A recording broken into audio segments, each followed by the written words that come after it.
بھائیو دوستوں اور بزرگوں، اللہ رب العزت کا ہم پر احسان ہوا، ہم پر فضل ہوا، ہم پر کرم ہوا کہ اللہ تبارک و تعالیٰ نے ہم سب کو رمضان المبارک کے مہینے تک پہنچا دیا۔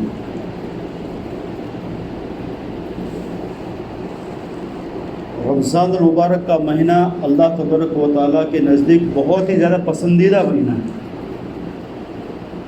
اللہ کا محبوب مہینہ ہے۔ اللہ تعالیٰ فرماتا ہے رمضان کے مہینے کی خاص عبادت روزہ ہے، اس کا بدلہ میں خود دوں گا۔ حدیث پاک کے اندر آتا اجزی بھی، اس کا بدلہ میں خود دوں گا۔ اور ایک دوسری روایت تو اس سے بھی زیادہ اللہ تعالیٰ کی محبوبیت کو ثابت کرنے والی ہے۔ اللہ تعالیٰ فرماتے ہیں، اس حدیث پاک کے اندر آتا ہے وَأَنَا أُجْزَىٰ بِهِ، کہ رمضان کے روزے کا بدلہ میں خود بن جاؤں گا۔ جس کو خدا مل جائے پھر اس کو کس کی ضرورت ہے؟ رمضان المبارک کا مہینہ اللہ تعالیٰ اپنے فضل سے، اپنے کرم سے کو نصیب فرمائے۔ کتنے سارے بیچارے ایسے مسلمان ہوں گے جو پچھلے رمضان میں تھے لیکن اس رمضان میں نہیں ہیں۔ اس رمضان سے پہلے وہ اپنے قبر میں جا کر منو من مٹی کوڑ کر سو گئے اور ایک ایک نیکی کے محتاج ہو گئے،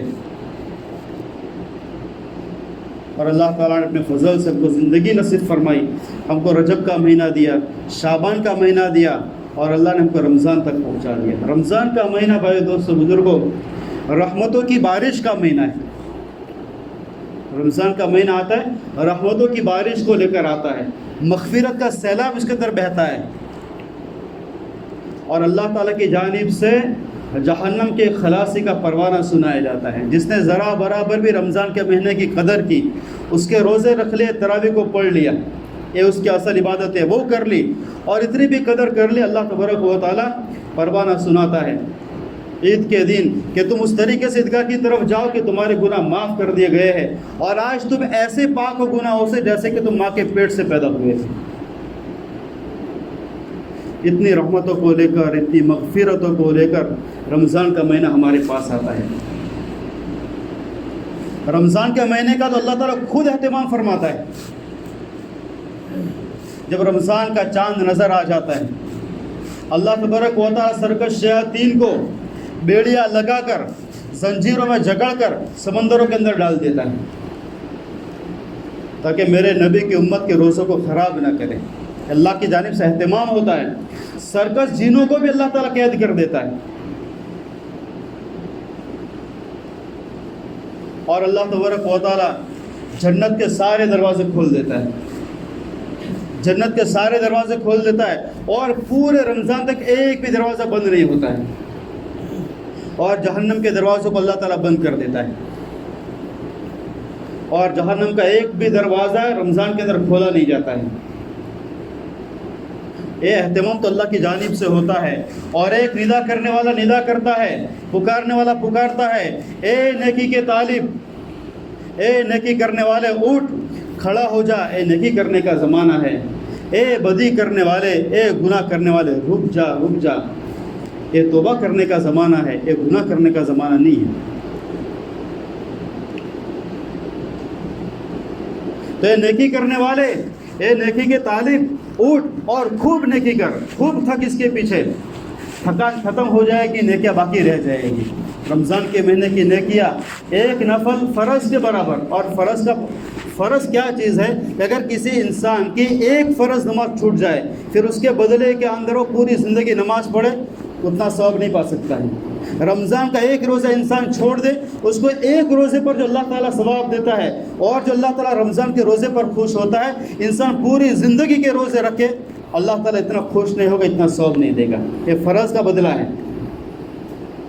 تو رمضان کا مہینہ آ گئے، ایک نفل کا ثواب فرض کے برابر، اور فرض کا ثواب 70 فرائض کے برابر۔ اے نیکی کرنے والے نیکیاں کر، نیکی کرنے کے لیے تھکو، نماز کے پیچھے، عبادت کے پیچھے، تلاوت کے پیچھے، ذکر و اذکار کے پیچھے اپنی نیند تھوڑی کم کر لو اور تھک جاؤ، یہ تھکاوٹ ختم ہو جائے گی رمضان کے بعد، اور نیکیوں کے انبار اللہ کے پاس لگ جائیں گے۔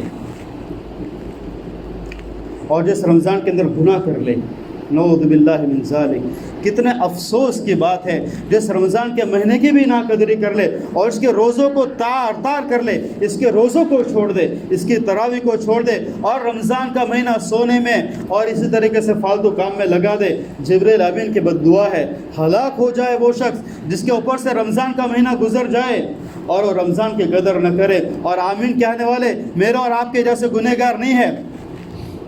سید المرسلین، امام الانبیاء، فخر الرسول، تاجدار مدینہ، حبیب کبریا، نبی آخر الزمان صلی اللہ علیہ وسلم فرماتے آمین۔ صحابہ نے پوچھا اللہ کے رسول، عجیب بات دیکھی، آج آپ نے آمین فرمایا ممبر پر چڑھتے ہوئے، تاکہ جبریل امین نے بد دعا کی اور میں نے آمین کہہ دیا۔ یہ جو بد دعا کے الفاظ ہیں یہ رمضان کے مہینے کی اہمیت کو سمجھاتے ہیں کہ جو لوگ رمضان کے مہینے کو فالتو کاموں میں گزار دیتے ہیں اور اس کے اندر بھی نافرمانی سے باز نہیں آتے ہیں، اللہ کی نافرمانی سے باز نہیں آتے، گناہ کرتے ہیں اور پوری دنیا کے مسلمان روزے دار ہے، منہ پر روزہ ہے، بھوکے اور پیاسے ہے اور ایک گھروں میں چھپ کر کھاتا ہے اور بازاروں میں کھاتا ہے، اللہ تعالیٰ کے نزدیک ایک کتنا مبغوض آدمی ہو سکتا ہے۔ اللہ کتنا ناراض ہوتا ہوگا ایسے بندے سے۔ نوجوان ہوتے ہیں، علم نہ ہونے کی وجہ سے، جہالت کی وجہ سے، اللہ تعالیٰ کے ساتھ محبت نہ ہونے کی وجہ سے بڑے بازار میں رمضان کے مہینے کے اندر ماوے چبا رہے ہوتے ہیں، گھروں کے اندر سیٹیاں بج رہی ہوتی ہے۔ بھائی دوستوں بزرگوں، ایسے گھرانے اللہ کی نظروں کے اندر کتنے مقبوض ہوتے ہوں گے، اللہ کو کتنا غصہ آتا ہوگا ایسے مقام کے اوپر۔ جبریل امین بد دعا کر رہے کہ ہلاک ہو جائے ایسے شخص، اور ہمارے نبی کہہ رہے آمین، اللہ اس کو تو قبول فرما لے۔ رمضان کا مہینہ تو نیکیوں کا مہینہ ہے، ایک گلزار ہے، نیکیوں کا چمن ہے۔ تو آواز دینے والا آواز دیتا ہے نیکی کے طالبو، اٹھو اور خوب نیکیاں کرو، نیکیوں کا زمانہ ہے۔ اور گناہ کرنے والوں رک جاؤ رک جاؤ، روزہ نہیں رکھتے ہو، کھانا کھاتے ہو، کتنا کھا لو گے تم رمضان کے مہینے میں، کتنا چبا لو گے تم، گناہ کر کے تم کہاں پہ جاؤ گے، تم کس کو چیلنج کر رہے ہو، گناہ کر کے تم کہاں جا رہے ہو۔ اعلان کرنے والا اعلان کہتا رک جا، ودی کی طرف جانے والے رک جا، یہ توبہ کرنے کا زمانہ ہے، یہ نیکی کرنے کا زمانہ ہے، گناہ سے دور رہنے کا زمانہ ہے۔ تو بھائی دوستو بزرگ، اللہ نے اپنے فضل سے ہم کو رمضان کا مہینہ نصیب فرمایا۔ 5 دن گزر گئے، چھٹا داخل ہو چکا ہے۔ 5 دن میں جو کمی کوتاہی ہو گئی، آج توبہ کر لے اور کل سے اپنی نیکیوں کے اندر بڑھوتری کر دے، نوافل کے اندر بڑھوتری کر دے، نوافل کی رکعتوں کو لمبا کر لے، رکوع کو لمبا کر لے، سجدے کو لمبا کر لے۔ قرآن کریم آتا ہے اس کی تلاوت کو زیادہ کر لے، قرآن کریم نہیں بھی آتا تو قرآن کریم کھول کر بیٹھ جائے۔ وہ ایک بزرگ کا واقعہ ہے، دیکھا کہ وہ قبر میں جانے کے بعد ان کی قبر کو کھولا گیا تو پھولوں سے بھری ہوئی ہے۔ گھر والوں کو پوچھا کیا معاملہ ہے، کہا قرآن تو نہیں آتا تھا لیکن قرآن کریم کے اوپر ہاتھ رکھ کر کہتے تھے اللہ تو نے یہ بھی سچ کہا، یہ بھی سچ کہا، یہ بھی سچ کہا۔ اور روزانہ کا معمول تھا ان کا کہ روزانہ 2-3 پارے ہر لائن کے اوپر انگلی پھراتے تھے اور کہتے اللہ تو نے یہ بھی سچ کہا، یہ بھی سچ کہا۔ اس کی برکت ہے کہ ان کے قبر پھولوں سے بھری ہوئی ہے جنت کے۔ نہیں آتا ہے تو قرآن کریم پھر بھی کھول کر بیٹھ جائے۔ رمضان کا مہینہ اس کو اللہ تعالیٰ کے کلام کے ساتھ خاص مناسبت ہے، اس لیے ہمارے جو بزرگان دین تھے، ہمارے جو اکابر تھے، انہوں نے رمضان کے مہینے کو قرآن کریم کی تلاوت کے لیے خاص کر لیا کہ قرآن کی تلاوت ہی کرنا ہے اور کچھ نہیں کرنا ہے۔ اور اللہ تبارک و تعالیٰ امت محمدیہ کے روزے داروں کے لیے 5 خصوصیت ادا کرتا ہے جو اللہ نے پہلے کسی روزے داروں کو نہیں دی۔ میرے حبیب کی امت ہے، 1 مہینے کے روزہ رکھتی ہے۔ رمضان کا مہینہ خود خصوصیت ہے امت محمدیہ کی کہ امت محمدیہ میں ہے تو رمضان کا مہینہ ملے گا۔ حضرت جابر رضی اللہ تعالیٰ فرماتے ہمارے نبی نے فرمایا کہ امت محمدیہ کو 5 خصوصیتیں ہیں۔ سب سے پہلے جب رمضان کا مہینہ آتا ہے اللہ تبارک و تعالیٰ امت محمدیہ کی طرف رحمت کی نظر سے دیکھتا ہے، محبت کی نظر سے دیکھتا ہے، اور جس کی طرف اللہ تبارک و تعالیٰ ایک بار نظر رحمت سے دیکھ لے، نظر کرم سے دیکھ لے، اللہ اس کو کبھی عذاب نہیں دے گا۔ امت محمدیہ کے روزے دار گرمی کا روزہ رکھا ہے، منہ کے اندر سے بدبو آ رہی ہے، اللہ تعالیٰ کے نزدیک یہ جو بدبو آ رہی ہے اس کا بدلہ مشک سے زیادہ ہے۔ مشک ایسی خوشبو ہے جو شاید ہم نے تو کبھی دیکھی بھی نہیں ہوگی، سونگھی بھی نہیں ہوگی۔ یہ جو ہرن کے نافے کے اندر سے نکلتی ہے پھر وہ تو جنت کی مشک ہوگی تو وہ کیسی ہوگی۔ اللہ تعالیٰ کے نزدیک یہ جو بدبو ہے منہ سے وہ اللہ کے نزدیک مشک سے بھی زیادہ پسندیدہ ہے۔ اور تیسرا اللہ تعالیٰ کے فرشتے، مخصوص فرشتے ہیں جو روزے داروں کے لیے صبح اور شام، رات اور دن مغفرت کی دعا کرتے ہیں۔ اللہ ان کو مغفرت فرما دے، ان کی بخشش فرما دے، ان کو معاف فرما دے۔ فرشتوں کی جماعت روزے داروں کے لیے، ہم تو سو جاتے ہیں لیکن وہ فرشتوں کی جماعت ہمارے لیے استغفار کر رہی ہوتی ہے۔ تو اللہ تعالیٰ کی جانب سے خصوصیات ہے۔ اور چوتھی چیز کہ اللہ تبارک و تعالیٰ رمضان کے روزوں کے بدلے جب عید کا دن ہوتا ہے تو اللہ تعالیٰ ان کے لیے مغفرت کا پروانہ سناتا ہے کہ میں نے تمہارے گناہوں کو بخش دیا ہے۔ تو بھائی دوستو بزرگوں، اور جنت کے اندر ایک دروازہ ہے، اس کا نام ریان ہے۔ جب ہم جنت کے اندر جائیں گے، محشر کے میدان میں جائیں گے، جب پروانہ سنایا جائے گا روزے دار داخل ہو جاؤ جنت کے اندر سے، تو جتنے بھی روزہ رکھنے والے ہیں، اللہ کے لیے بھوکے اور پیاسے رہنے والے ہیں، وہ ریان کے دروازے کے اندر سے داخل ہو جائیں گے۔ اس کے اندر سے صرف ریان کے اندر سے روزے دار جائیں گے، باقی کوئی نہیں جائے گا۔ اللہ تبارک و تعالیٰ نے روزے داروں کے لیے اسپیشل دروازہ بنا، اسپیشل گیٹ اللہ تعالیٰ کا، روزے دار اس میں سے جنت کے اندر داخل ہو جائیں گے۔ تو بھائی دوستوں کہ رمضان کا مہینہ اللہ تبارک و تعالیٰ نے اپنے فضل سے ہم کو نصیب فرمایا۔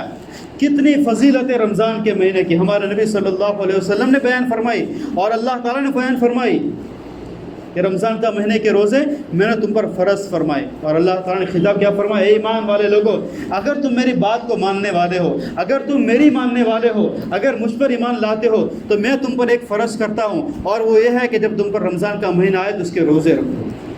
کتنی محبت کے ساتھ ہمارے ساتھ اللہ مخاطب ہو کر فرماتا ہے، میں نے تم پر روزوں کو فرض کیا ہے، اور اے میرے نبی کی امت گھبرا مت جانا، میں نے پہلی بار تم پر فرض نہیں فرمائے، من قبلکم، تم سے پہلے لوگوں پر بھی میں نے فرض فرمائے تھے۔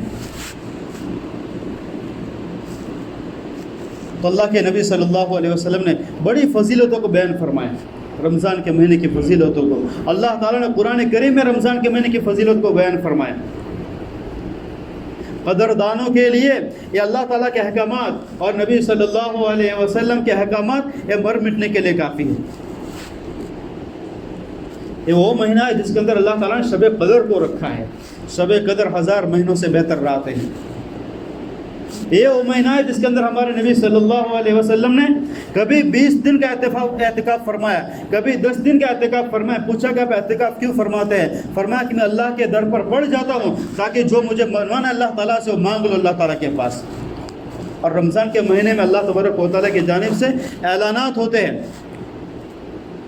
مانگو مانگنے والوں تمہاری مانگ کو پورا کیا جائے گا، مغفرت مانگو مغفرت کو پورا کیا جائے گا، تمہیں بخش دیا جائے گا۔ سوال کرنے والوں تمہارے پر کتنے حالات ہیں، دنیا کے اعتبار سے، گھر کے اعتبار سے، بچوں کے اعتبار سے، بیویوں کے اعتبار سے، رشتہ داروں کی جانب سے، اللہ تعالیٰ کے سامنے اپنے مسائل کو رکھو، یا اللہ یہ حالات ہے۔ اللہ تعالیٰ اعلان کرتا ہے مانگو تمہیں کیا چاہیے، میں تمہارے حالات کو ختم کر دوں گا۔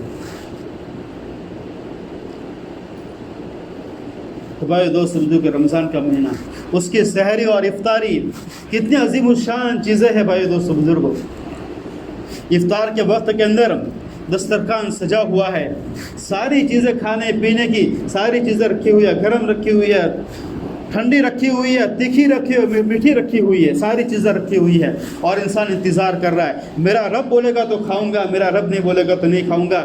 بھائی دوست بزرگوں، اللہ اس افطار کے وقت میں اتنا خوش ہو جاتا ہے، فرشتوں سے کہتے ہیں تم کہہ رہے تھے اتجعلوا من یفسد فیہا ویسفک الدماء، تم ایسے لوگوں کو پیدا کرو گے یا اللہ تم ایسی قوم کو پیدا کرو گے جو دنیا میں جانے کے بعد فسق و فجور کریں گے اور خون بہائیں گے اور گناہ کریں گے۔ یہ دیکھو میرے بندوں کو سامنے ساری چیزیں رکھی ہوئی ہے، کس چیز نے ان کو روک کے رکھا ہے؟ کیوں رکے ہوئے ہیں؟ کیوں کھا نہیں رہے؟ 14 گھنٹے سے بھوکے، 15 گھنٹے سے بھوکے اور پیاسے، کیوں نہیں کھا رہے؟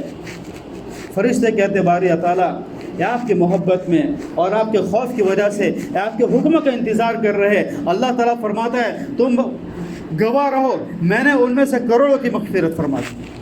افطار کے وقت میں اللہ تبارک و تعالیٰ کروڑوں کی مغفرت فرماتا ہے۔ اب 30 دن کے اندر کروڑوں میں کتنے لوگ آ جائیں گے؟ اتنے تو مسلمان بھی نہیں دنیا کے اندر، تو ہم سب کی مغفرت ہو جائے گی۔ ظاہر سی بات، اللہ تعالیٰ کروڑوں کو جہنم سے خلاصی دے دیتا ہے، اللہ راضی ہو جاتا ہے۔ اور پھر تھکا ہارا پورے دن کا رات کو تراویح کے اندر کھڑا ہو جاتا ہے. پورے سال تو دن میں کھاتا اور پیتا ہے اور رات کو خالی 17 رکعت پڑھتا ہے، 9 رکعت پڑھتا ہے. اس کو کیا ہو گیا؟ پورے دن کا بھوکا اور پیاسا اور تھکا ماندہ ہے.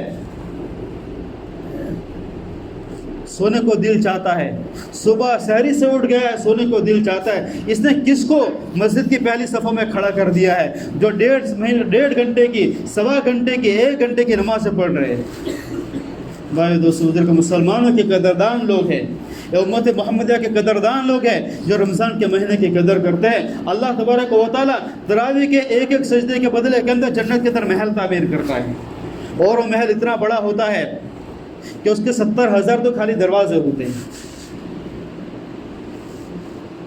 بھائی دوستو بزرگ، رمضان کا مہینہ ہمارے اوپر سے گزر رہا ہے. بہت سارے ایسے لوگ ہیں جو رمضان کے مہینے کی قدر کرتے ہوئے اللہ تعالیٰ کی مغفرت کی لسٹ کے اندر شامل ہو جاتے ہیں. اور کتنے سارے ایسے بدبخت لوگ ہوں گے جن کے اوپر صد افسوس کیا جائے کہ جن کے اوپر سے رمضان کا مہینہ گزر رہا ہے اور رمضان کا مہینہ ان کا جہنم کا سامان بن رہا ہے، ان کے لیے ہلاکت کا سامان بن رہا ہے. اور یہ رمضان کا مہینہ ان کے روزہ نہ رکھنے کی وجہ سے اور ان کی عبادت نہ کرنے کی وجہ سے، تراویح کے اندر شامل نہ ہونے کی وجہ سے اور نیت نئے خرافات کے اندر لگے رہنے کی وجہ سے پتہ نہیں وہ ان کے لیے کس کا سامان بن رہا ہوگا.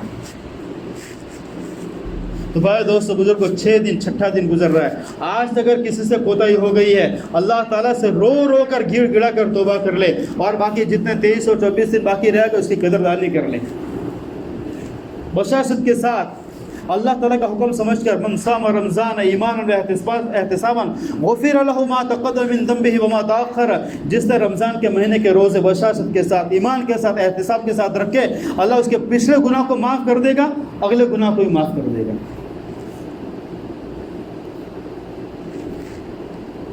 اور بھائی دوستو بزرگ، رمضان کا مہینہ خیرات کا مہینہ ہے، نیکیوں کا مہینہ ہے. خیرات اور نیکیوں کا اور صلح کا مہینہ ہے. اس کے اندر صلح کے کام کی جائے. لوگ اپنی زکاتیں نکالتے ہیں، اپنی زکاتوں کو پورے اہتمام کے ساتھ، جس طریقے سے بار بار کہا جاتا ہے، کیلکولیشن کر کے اپنی پراپرٹی کے اپنی موجودہ ویلیوشن کو دیکھ کر پھر اتنی زکات اللہ تعالیٰ کا حکم سمجھ کر خوشی کے ساتھ نکالیں، بوجھ سمجھ کر نہیں. اللہ کا دیا ہوا مال ہے، اسی میں سے دینا ہے. اور اپنے جتنی زکوٰۃ بنتی ہے جس کے اوپر، اس میں سے ایک بڑا حصہ مدارس کے لیے رکھیں. بھائی دوستو بزرگوں، جو مدارس سے چندے کے لیے ہمارے پاس آتے ہیں، آج بہت سارے مدارس کے لوگ آئے ہوئے ہیں. یہ مدارس کے لوگ ہمارے پاس سے 50 100 روپے لے کر جاتے ہیں، اور پھر وہاں سے میں بڑے بڑے علماء کرام، بڑے بڑے علامہ اور بڑے بڑے فضلہ دیتے ہیں جو وقت کے حالات کا مقابلہ کرتے ہیں. مدارس کو ائمہ ملتے ہیں، قرآن کو مفسرین ملتے ہیں، قرآن کو قاری ملتے ہیں، مسئلہ مسائل جاننے والے مفتی اور فقیہ ملتے ہیں، اور قرآن کی ریسرچ کرنے والے بڑے بڑے بڑے علماء کرام بنتے ہیں. آج ہندوستان کے اندر جو ہمیں نظر آ رہا ہے، ٹوپی اور داڑھی اور کرتا پاجامہ کا ماحول، یہ مدارس کی دین ہے. علامہ اقبال رحمۃ اللہ علیہ اسپین گئے اور اسپین کے حالات کو دیکھا، تو آنے کے بعد انہیں بڑے شہر کے جس کا مجموعہ یہ تھا اور جس کا مفہوم یہ تھا کہ ان مدارس کو انہیں پرانی چٹائیوں کے ساتھ اور پرانے قرآن کے ساتھ چلنے دو، ورنہ ہندوستان کا حال بھی ایسا ہو جائے گا جیسے کہ اسپین کا ہو گیا. اسپین ایک وقت کے اندر 900 سال تک اسپین جو ہے، وہاں کی جامع قرطبہ، اس کو قرطبہ کہا جاتا ہے، جامع قرطبہ، علامہ قرطبی جیسا مفسر پیدا کرنے والا، تفسیر قرطبی جہاں سے لکھی گئی، جامع قرطبہ جو پوری دنیا کا سب سے بڑا ریسرچ سینٹر تھا. ایک وقت وہ اسپین کے اندر ایک بھی مسلمان نہیں تھا، ساری مسجدوں کو گرا دیا گیا. 700 سال تک جہاں پر اسپین کے اندر اسلامی حکومت تھی، اندلس کے اندر، اس وقت اس کو اندلس کہا جاتا ہے. اندلس یعنی جو اسپین آج کا، اس سے بھی بہت بڑا علاقہ تھا، اس کو اندلس کہا جاتا تھا. آج تو بہت چھوٹا اسپین ہے، ہسپانیہ. بھائی دوستو بزرگ، آج ہندوستان کے اندر سب سے زیادہ دین ہندوستان کے اندر ہے، سب سے زیادہ علم ہندوستان کے اندر ہے، سب سے زیادہ مفتی ہندوستان کے اندر ہے، سب سے زیادہ مدارس ہندوستان کے اندر ہے، سب سے زیادہ حفاظ ہندوستان کے اندر ہے. کس کی دین ہے؟ یہ جو ہمارے پاس سے 50 100 10 روپے لے کر جاتے ہیں، ہمارے دکانوں پر آتے ہیں اور ہمارے سامنے آتے ہیں، تو دور سے ہمیں نظر آتا ہے یہ عذاب آ گیا. چڑتے ہیں لوگ ان کو دیکھ کر، یا ہمارے پر کتنے بڑے احسان کرتے ہیں. ہماری مسجدوں کا ائمہ دیتے ہیں، ہماری مدارس کو، ہماری مساجد کو حفاظ کرام دیتے ہیں، جو آپ کو رمضان کے مہینے کے اندر تراویح سناتے ہیں. یہ کون دیتا ہے؟ مدارس والے دیتے ہیں. یہ کمرشل نہیں ہے، مدارس کمرشل نہیں ہے. اسکول کمرشل ہوگا، ایک ایک بچے کی فیس 2,000 روپے، 3,000 روپے، 4 کتابیں 6,000 روپے کی. نوٹ بک ایک ایک نوٹ بک 20 25 روپے کی. مدارس میں جا کر دیکھو بخاری شریف اتنی بڑی کتاب ہے، اتنی بڑی کتاب ہے ڈسکاؤنٹ کے ساتھ 250 روپے ملتی ہے. اگر یہی بخاری شریف اگر اسکولوں کے اندر کالج کے اندر پڑھائی جائے، ایک بخاری کی قیمت 7,000 سے کم نہیں ہوگی، اور یہ بخاری شریف 250 روپے ملتی ہے. اتنی بڑی کتاب.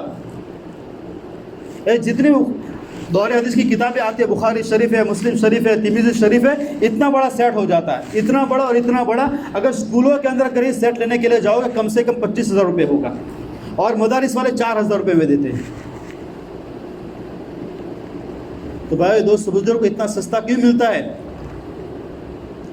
کیونکہ یہ کمرشل نہیں ہے، اس سے کوئی اپنا جیب نہیں بھرتا ہے، اپنا پیٹ نہیں پالتا ہے. مدرسے کا محتمم ہوتا ہے، جو ہیڈ ہوتا ہے، اس کی پگار 15-20 ہزار سے زیادہ نہیں ہوتی ہے. اور ایک چھوٹا سا اسکول ہوتا ہے، اس کے پرنسپل کی پگار 70,000 80,000 روپے ہوتی ہے.